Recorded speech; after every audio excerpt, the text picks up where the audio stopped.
மதுரை திருப்பரங்குன்றம் முருகன் கோவிலில் விடுதலை சிறுத்தைகள் கட்சித் தலைவர் தொல் திருமாவளவன் சுவாமி தரிசனம் செய்ததோடு அருகில் உள்ள சிக்கந்தர் அவுலியா பாதுஷா பள்ளிவாசலுக்கும் செல்ல உள்ளார். கூடுதல் விவரங்களை செய்தியாளர் விக்னேஷ் வழங்க கேட்கலாம். விக்னேஷ், வணக்கம். களத்தகவல்கள்.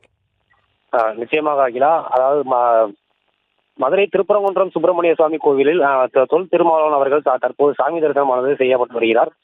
தொடர்ந்து அருகே உள்ள அவுலியா சிக்கந்தர் பாதுஷா தர்காவில் என்று மழை விவகாரம் குறித்து பிரச்சனைகள் குறித்து ஆலோசனை நடைபெற்று வருகிறது. திருப்பரங்குன்றம் மலை விவகார பிரச்சனை பின்பு முதல் முறையாக திருப்பரங்குன்றம் கோயிலில் சாமி தரிசனம் செய்வதற்காக வருகை தந்த தொல் திருமாவளவன் கோயில் நிர்வாக சார்பில் மரியாதை செய்யப்பட்டது. அதைத் தொடர்ந்து சாமி தரிசனம் செய்த கையோடு அருகே உள்ள சிக்கந்தர் அவுலியா பாதுஷா தர்காவில் சென்று தர்கா நிர்வாகிகளிடம் மலை மீது கந்தூரி வழிபாடுகள் நடைபெற்றதற்கான ஆதாரங்கள் இருக்கிறதா, எதற்காக இந்த திடீரென இந்த தடைகள் போடப்பட்டது என்பது குறித்து ஆலோசனையானது நடைபெற்று வந்தது.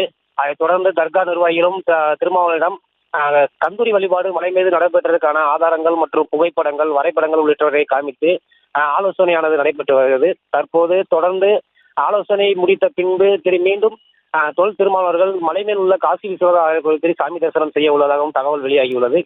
தற்போது ஆலோசனைக்கு பிறகு செய்தியாளர் சந்திப்பு நடைபெற்று அதன் பின்பு திருப்பரங்குன்றம் மலை மீது உள்ள காசி விஸ்வநாத ஆலயத்திற்கு செல்ல உள்ளார். அகிலா,